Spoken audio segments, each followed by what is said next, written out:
কোচবিহারের একটি খবরের দিকে নজর রাখবো, যেখানে বিজেপি মহিলা কর্মীকে বিবস্ত্র করে মারধরের যে ঘটনা ঘটেছিল, যেখানে অভিযোগ করা হয়েছিল তৃণমূলের বিরুদ্ধে। পুলিশ মহিলার কাছে ঘটনায় ছিঁড়ে যাওয়া জামা বা পোশাক চাইছে, এটা পোস্ট করেছেন শুভেন্দু অধিকারী। শুভেন্দু অধিকারীর এই পোস্ট আপনাদের আমরা দেখাচ্ছি। কিছুক্ষণ আগেই তিনি এক্স হ্যান্ডেলে এটা পোস্ট করেন।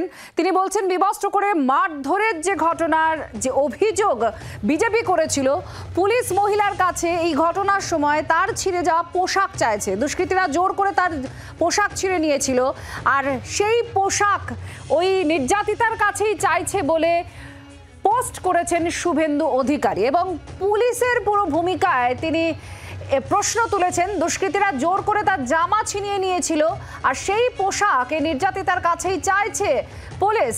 এক্স হ্যান্ডেলে পোস্ট করে বিস্ফোরক দাবি করেছেন বিরোধী দলনেতা।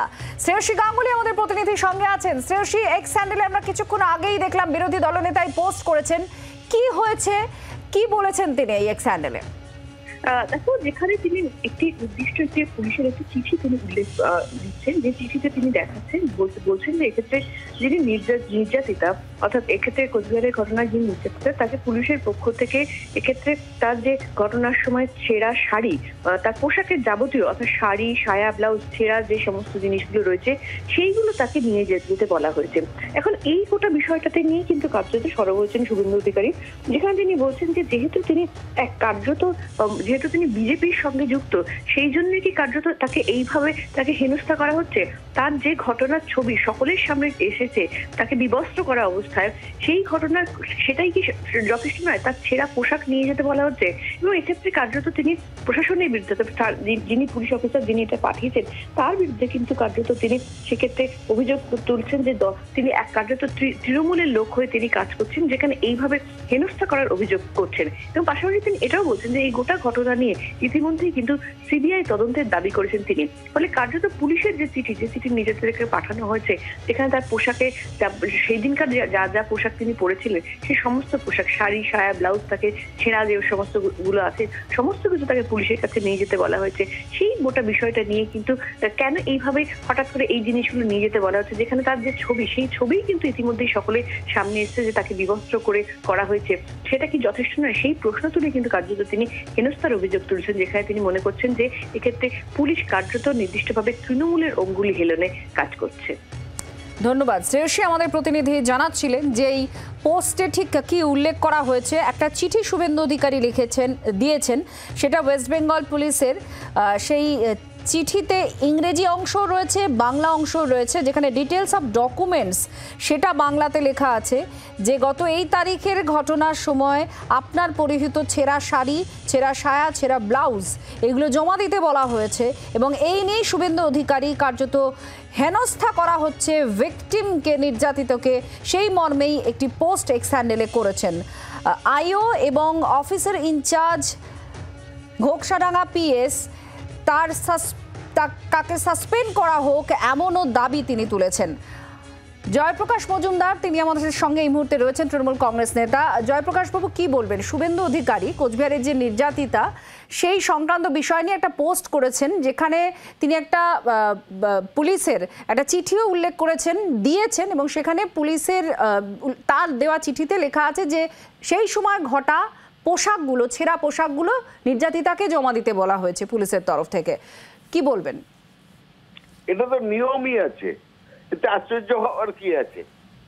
পুলিশ যখন তদন্ত করে, দোষীদের গ্রেপ্তার করা হয়েছে, সব থেকে বড় কথা। এবং পুলিশ যখন তদন্ত করে কোর্টে নিয়ে গিয়ে তাদের শাস্তি বিধান করবে, এবং শাস্তি বিধান করতে গেলে তাদের সেই যা যা প্রয়োজন সেগুলো তো তারা বলবে।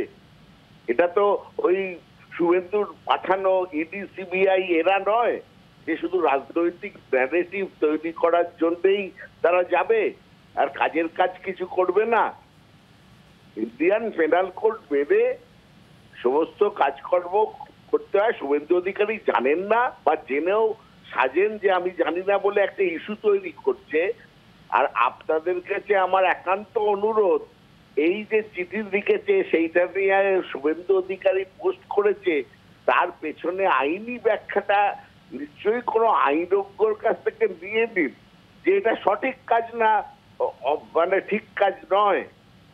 যে পুলিশের যে প্রয়োজনে যে পুলিশকে তথ্য প্রমাণ লাগতে হয়, আলটিমেটলি পুলিশকে কোর্টে পেশ করতে হয়। এগুলো শুভেন্দু অধিকারী ওখানে বসে বসে সকালবেলায় একটা টুইট করে ছেড়ে দিলেন হাওয়ায় ভেসে থাকার জন্যে। কিন্তু সাধারণত জয়প্রকাশ বাবু একটা প্রশ্ন, সাধারণত পুলিশই তো এই তথ্য প্রমাণগুলো জোগাড় করে, নির্যাতিতা কি তাকে তথ্য প্রমাণগুলো জোগাড় করে দেয়? যাই হোক না কেন, সাধারণ ক্ষেত্রে নির্যাতিতার কাছে যদি সেইটা থাকে তাহলে পুলিশেরা তার কাছ থেকে জোগাড় করবে না। তাহলে এখানে শুভেন্দু অধিকারী একদম পোস্টের শিরোনামে লিখছেন classic case of victimising the victim. না না, এটা তো ভুল লিখছেন। শুভেন্দু অধিকারী কি সে কি জাজ না জুরি? আপনারা কি ধরে নিয়েছেন জি 24 ঘন্টা যে শুভেন্দু অধিকারী অভ্রান্ত, সব সত্য কথা ঠিক কথা বলছেন? সেই জন্য তো আপনাকে প্রশ্ন করছি আপনাদের মতামত জানার জন্য। কেস বলছেন সেটা কেন আপনারা এটা প্রচার করছেন? শুভেন্দু অধিকারী যেটা বলছে দেখুন জয়প্রকাশ বাবু প্লিজ, একটা বিষয়, তার পোস্ট বিরোধী দলনেতা একটা পোস্ট করেছেন এবং রাজ্য জুড়ে এই ঘটনা নিয়ে অনেক কথা খরচা হয়েছে এবং হচ্ছেও। এই জায়গায় দাঁড়িয়ে আপনি শাসক দলের প্রতিনিধি হিসেবে এই বিষয়টিকে কিভাবে দেখেন? জাস্ট এই বিষয়টাই আপনার কাছ থেকে জানার। কাজ করছে আর বিরোধী দল জল ঘোলা করছে, এইভাবে দেখছি আমি। মিথ্যে প্রচার করছে আর সেই মিথ্যে প্রচারের মানে শিকার হচ্ছে কয়েকটা চ্যানেলও। প্রচারের একটা ব্যাপার আছে যে আজকে আমি একটা যে কোনো জিনিস আপনাকে কেউ বললো আপনার কান চিলে নিয়ে চলে গেছে, আপনি চিলের পেছনে দৌড়বেন? সব থেকে বড় কথা এই যেটা পোস্ট করেছে তার কতখানি তাতে সত্যতা আছে তার বক্তব্যে। পুলিশ আজকে নির্যাতিতার কাছে থেকে তাদের যদি কোনো তথ্য প্রমাণ থাকে পুলিশ সেটা জোগাড়ের চেষ্টা করবে কি করবে না। অনেক ধন্যবাদ জয়প্রকাশ বাবু আপনার প্রতিক্রিয়ার জন্য।